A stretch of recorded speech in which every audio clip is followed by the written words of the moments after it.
सत्संग मोक्ष की धारा, कोई समझ राम का प्यार। बोलो सतगुरुदेव की जय। बंदी छोड़ गरीबदास जी महाराज की जय। स्वामी रामदेवानंद जी गुरु महाराज की जय। बंदी छोड़ कबीर साहेब की जय।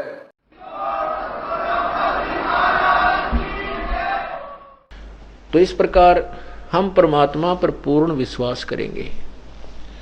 आज दिन में आपने सत्संग सुना कि परमात्मा के ऊपर कितने कहर तोड़ा उन नालायक लोगों ने।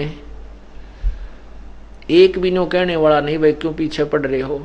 4 पहर तक बंदूक, 4 पहर तक तीर, गोली, पत्थर और तोप के गोले, और फिर भी उसको कुछ नहीं बिगाड़ सके। और फिर भी आंख ना खुली, नालायकों की पैर पकड़ लें, पड़ जाए, भगवान के चरणों में माफी मांग लें।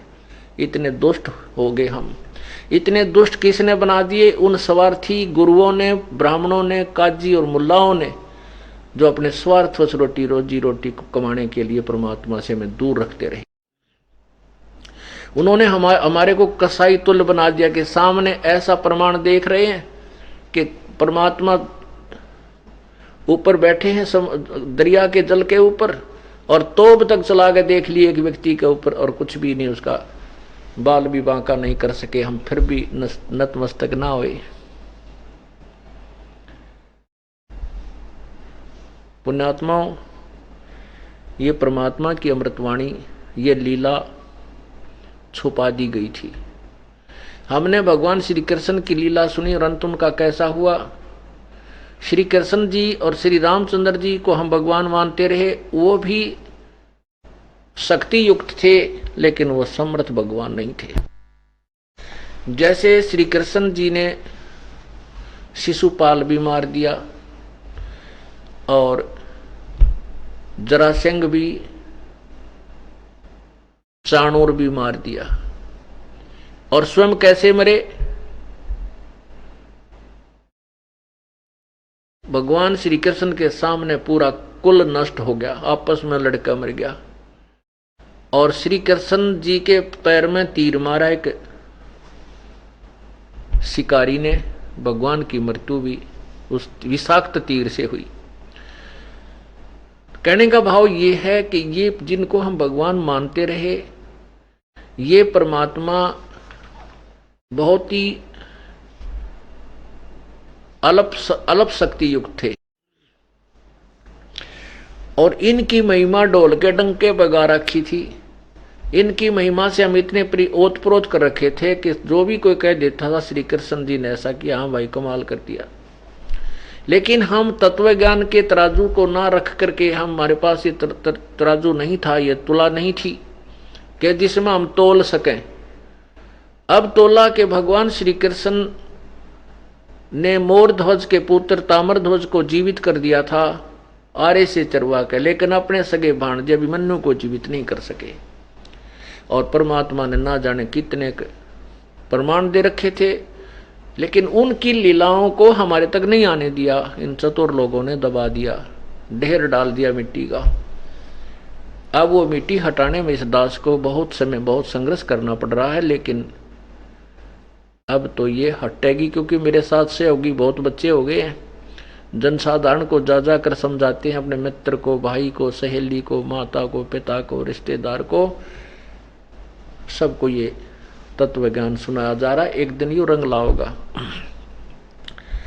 क्योंकि कोई भी नया मार्ग है एकदम से स्वीकार्य नहीं होता। फिर देखना कुछ समय के बाद कितनी लहर आवेगी।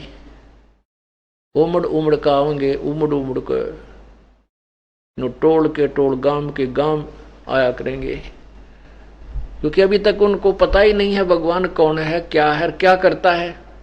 छोटा मोटी राहत को गांव के बाबा ने दे दी, एक आदमी थे, वो सारा गांव वहीं झुक रहा, हर बाकी दुखी हो रहे नो के नो। उसके विषय में बताया कि और संत सब कूप हैं, केते जरीता नीर, दादू अगम अपार है वो दरिया सत कबीर। छोटी मोटी राहत कबीर, दो जाकी सरना बसे ताको ताकि लाज, जल सोही मछली चढ़ जा बह जाते गजराज। जो जिस भगवान के शरण है उसको वो अवश्य अपने सामर्थ्य अनुसार सहायता सहयोग जरूर देता है, लेकिन वो हमारे जन्म मृत्यु के रोग को नहीं काट सकते, हमारे ऊपर आने वाले प्रारब्ध कर्म के दंड को नहीं काट सकते, समाप्त नहीं कर सकते, बचाव नहीं कर सकते। जैसे हम किसी अधिकारी से संपर्क बना रखा है, मित्रता की है, तो हम उसके पास जाएंगे, वो जिस सत्र का अधिकारी है उस लेवल में बहुत अपने क्षेत्र में हमारे होने वाले काम को आसानी से कर सकता है। अपने ऑफिस में बैठाओगा, चाय पिलाओगा और वहीं बैठे आपका काम अपने सत्र का करके दे देगा, जहाँ की जबकि उसके ऑफिस में सबके बढ़ने की हिम्मत नहीं, प्रवेश नहीं कर सकता आम व्यक्ति। तो ऐसे ही जिस भी भगवान इष्ट देव की आप पूजा करते हो, जितना उसका सामर्थ्य है उतना लाभ वो आपको अवश्य दे देगा, यदि आप उसके भी सच्ची मन से पूजा कर रहे हो, अर्थात आपका और उसका अच्छा प्रेम भाव है, अन्यथा नहीं। इसी प्रकार हम पूर्ण परमात्मा की भक्ति, पूर्ण सत्पुरुष की भक्ति करेंगे तो अन्य जो लाभ है वो तो साथ हैं ही है, और वो लाभ भी मिलेगा जो दूसरे देवता नहीं दे सकते। इसलिए परमात्मा कहते हैं समर्थ का शरणाग हो रंग होरी हो, भाई कदे न हो एकाज राम रंग होरी हो। उस समर्थ की शरण गहो जिसकी शरण में जाने के बाद कोई भी आपका अकाज नहीं होगा, आपका अहित नहीं हो सकता।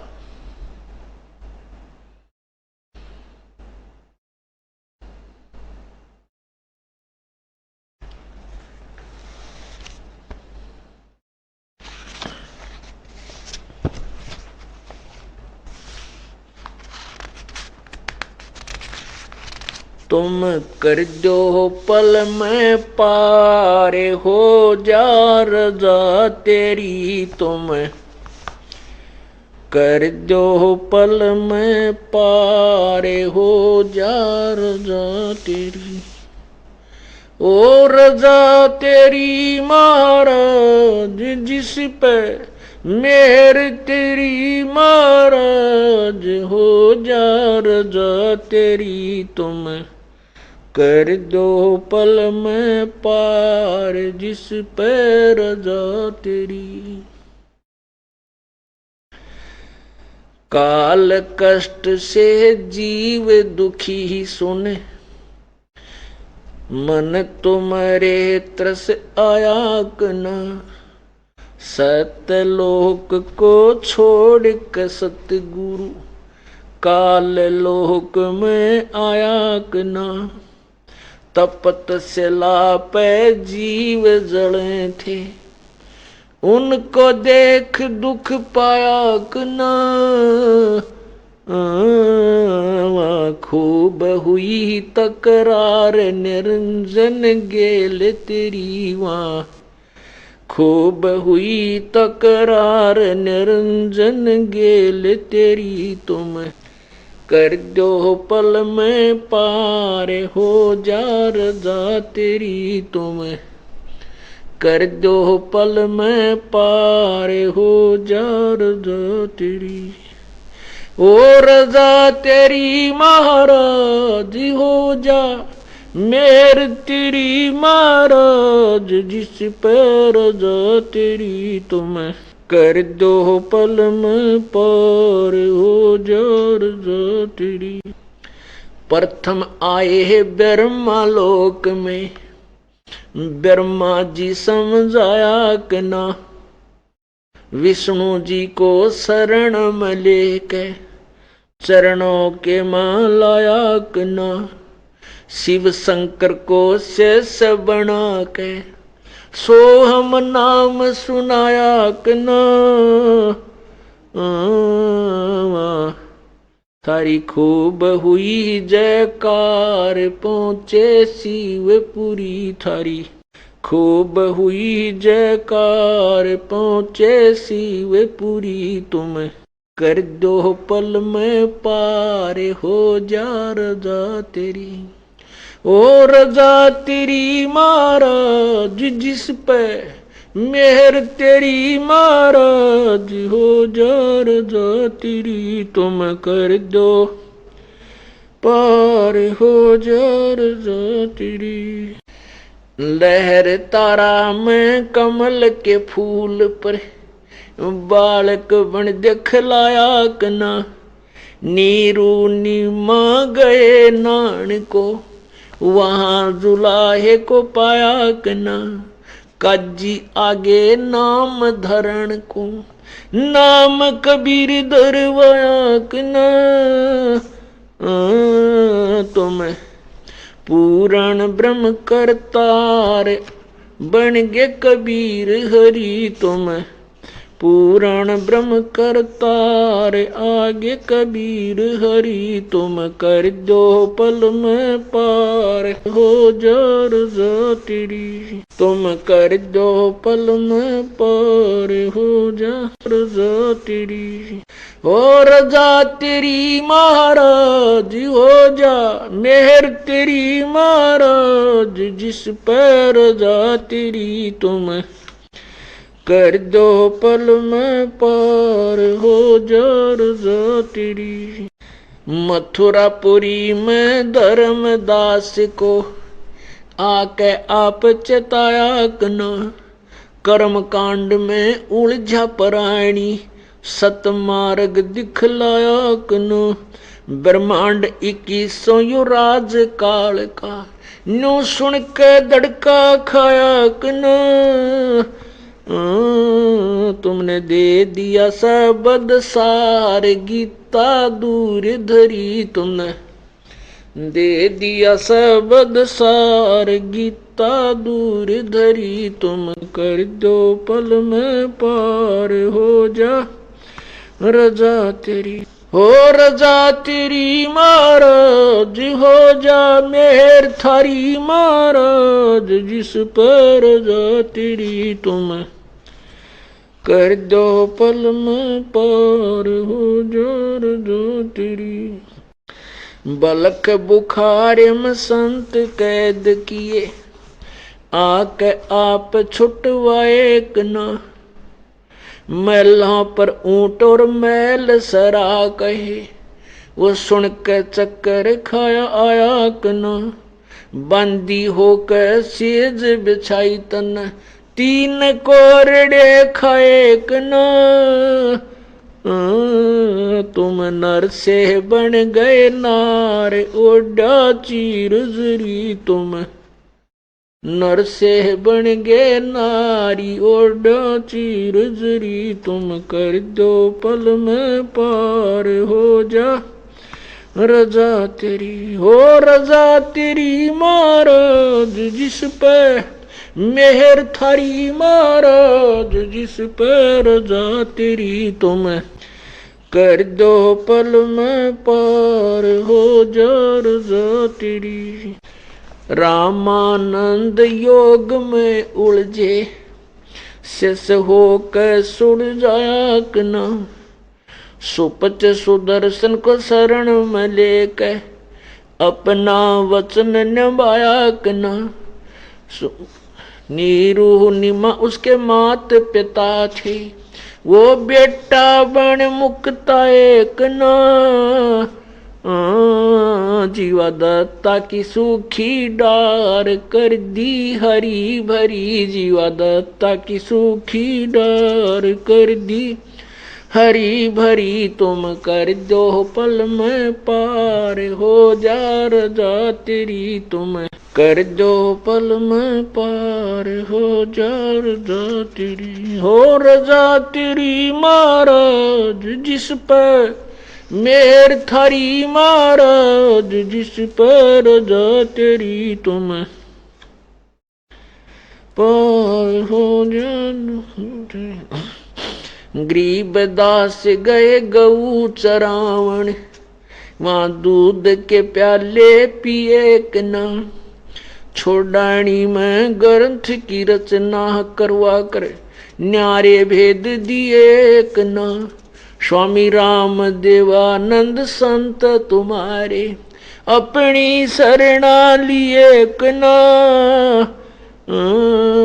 तुमने दिया राम पाल उदार दे के शब्द जड़ी दिया राम पाल उदार दे के शब्द जड़ी तुम कर दो पल में पार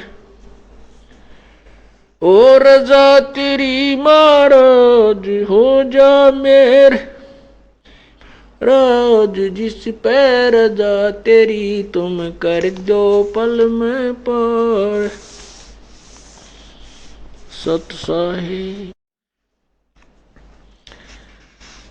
परमपिता परमात्मा पूर्ण ब्रह्म सतगुरु कबीर साहब से अर्ज की जाती है कि हे प्रभु, आप हमारे लिए कितने कष्ट उठाते हो और जिसके ऊपर आपकी मेहर की दृष्टि हो जाती है उसको आप पार करके ही छोड़ते हो। कहते हैं काल कष्ट से जीव दुखी सुन मन तुम रे तरसाया गना। कहते हैं पिता पूत से बेमुख होई तो भी पिता जान मल धोई। यदि पिता से पुत्र विमुख हो जाता है, यदि वो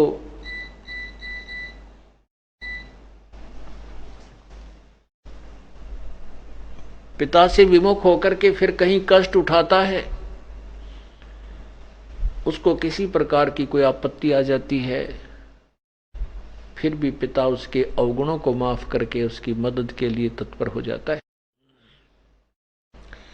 हमने वो भयंकर अवगुण किया था जो अक्षमा योग्य नहीं, लेकिन ये परम पिता है, जगत पिता है,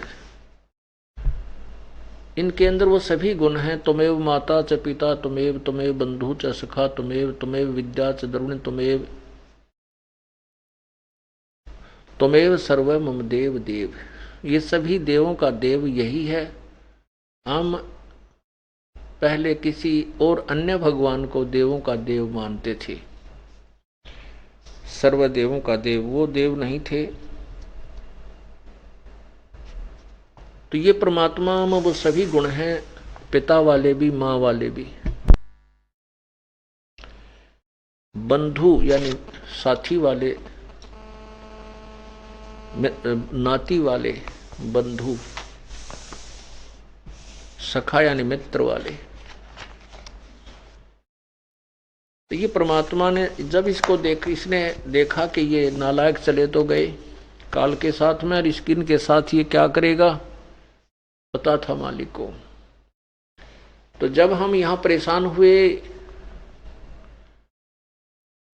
और बुरा हाल हमारा हुआ, किसी की टांग कट गई, किसी को कैंसर हो गई, कोई अंधा हो गया, कोई लूला हो गया, कोई लंगड़ा हो गया, किसी का बेटा मर गया, किसी की बेटी मर गई, कोई किसी कष्ट से दुखी। यहां हर समय इतना दुखी दे रखा इस जीव को, काल ने कसर नहीं छोड़ रखी हमारे को सताने में। क्योंकि जो ये ब्लैकमेलर होते हैं, ये किसी सेठ साहूकार के बच्चे को पकड़ लेते हैं, उसको यातना देते हैं, वो रोता है, उसको टेलीफोन पर फिर उसकी चिल्लाहट उस माता पिता से उसको सुनवाते हैं। वो दुखी हुआ माता पिता फिर उनको पैसे पुसे देने के लिए तत्पर हो जाता है, मेरा बच्चा छूट गया किसी प्रकार। तो ये काल हमें सता रहा है, हमारे को इतना परेशान कर रहा है, और हमारी चिल्लाहट को सुनकर वो परमात्मा दुखी होकर के यहाँ आता है। अब यहाँ काल ने ऐसा जुल्म कर रखा कि हमारे को अपने पिता से इतना विमुख कर दिया, हम उसी के शत्रु बन जाते हैं।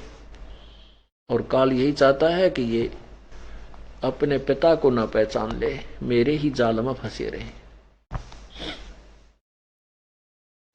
तो यहाँ कहा कि काल कष्ट में जीव दुखी सुन मन तुम रे तरस आया कना। सतलोक को छोड़कर सतगुरु इस काल लोक में आया कना। तपस्या पर जीव जले थे, उनको देख दुख पाया कना। वहां खूब हुई तकरार निरंजन गेल तेरी। वहां खूब हुई तकरार निरंजन गेल तेरी। जिस परमात्मा के सामने ये काल टिक नहीं सकता, उसके सामने ये बोल नहीं सकता, और वो परमात्मा ने यहाँ रूप अंतर करके आना पड़ा और इस काल ने उसके साथ वो भली बुरी कही। तो अपनों के लिए परमात्मा अपनी आत्माओं के लिए क्या क्या कष्ट उठाते हैं। पुण्यात्माओं, आप इस काल के जाल से अपरिचित हो, इसलिए आप इतने गहराई से नहीं सोच पाते। लेकिन ये दास काल के जाल से पूर्ण परिचित हो चुका है और परमात्मा के का यहाँ आना, फिर उनके साथ ऐसी जो कुछ किया जाता है, इसका मुख्य कारण कौन है, इससे भी परिचित है। आप बालक हो, आप इन्हीं भगवानों को, इन्हीं पूजाओं को अति उत्तम मानकर कर रहे हो, जबकि वो परमात्मा आता। अगर ये पूजाएं ठीक थी तो उस भगवान ने आकर के ये अलग से क्यों व्यवस्था शुरू की? किस लिए उन्होंने दुनिया की गाली खाई? कैसे कैसे उन्होंने यातनाएं देने की चेष्टा की परमात्मा को। तो वहां जब कबीर साहब आए, परमात्मा अपने पुत्र जोगजीत का रूप धारण किया, निरंजन के साथ कहा सुनी हुई। निरंजन कहने लगा कि जोगजीत तू यहाँ किस लिए आया? पिता का कोई प्रसन्न कोई आदेश लेकर आया तो मुझे बता पहले, और फिर मैं तुझे गढ़ूंगा, क्योंकि तूने मुझे वहां सतलोक से निकाला था। आज तू मेरा फंस गया, तेरी हड्डी पसली एक करूंगा। तब परमात्मा कहता है, धर्मदास मैंने वो सत्य नाम सुमन किया। ये हमारे लिए संकेत है कि जब आपको आपत्ति आओ तो सुमन शुरू कर देना, फिर देखना वो आपत्ति कैसे भागती है। तो कहते हैं मैंने सतनाम का सुमन शुरू किया तो काल मेरे को मारने के लिए चला था, तो एकदम उसको ऐसा झटका लगा कि वो नीचे पाताल में जाकर गिरा। साथ ही साथ मैं भी उसके साथ वहीं पहुंच गया 1 सेकंड में। फिर उसने पैर पकड़ लिए, नाक रगड़ी, मुझे माफ कर दो, आपके पास तो प्रभु की दी हुई शक्ति है।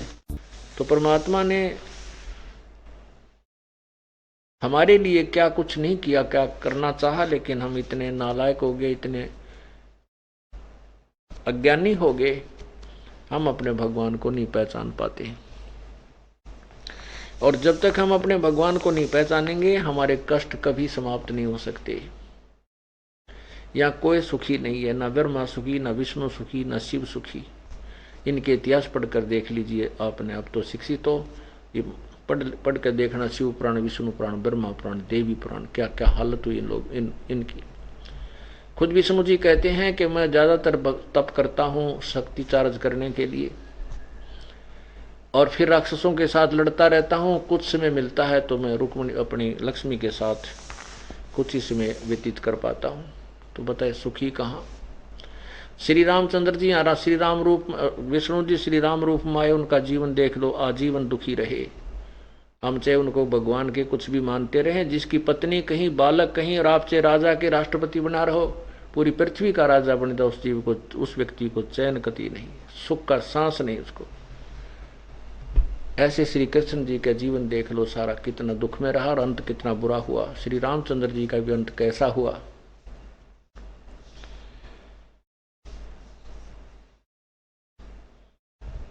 तो परमात्मा, हम सभी उस एक परमात्मा के जीव हैं, चाहे ब्रह्मा है, चाहे विष्णु है, चाहे शिव है, और चाहे अन्य प्राणी है। ठीक है, वो अच्छी पुण्यात्मा थी, उनको उच्च पोस्ट प्राप्त है, यहाँ की परमात्मा पद प्राप्त है, श्रेष्ठ आत्मा, यानी यहाँ की श्रेष्ठ आत्मा। लेकिन दुखी ये भी ज्यों के त्यों हैं। अब जैसे हम मनुष्यों में श्रेष्ठ नरेश बोला जाता है, राजा बोला जाता है। राजा हमारे से उत्तम है, शक्ति युक्त है, लेकिन वो सुखी कति नहीं है, क्योंकि वो सुख न्यारा है जिसको हमने सुख की परिभाषा का भी नहीं पता था। इसलिए हम इस झूठे सुख को सुख मान बैठे। परमात्मा कहते हैं झूठे सुख को सुख है, ये मान रहा मनमोद, और ये सकल चबी नाकाल का, भाई कुछ मुख में कुछ गोद। बेटा जाया खुशी हुई, बहुत बजाए थाल, ये तो आवन जावन लगा हुआ है ज्यों कीड़ी का नाल।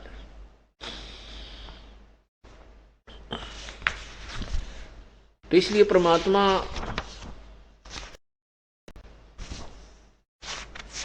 कौन है? वो जो हमें सुख देता है, उसी की शरण ग्रहण करने से हमें लाभ होगा। सत साही।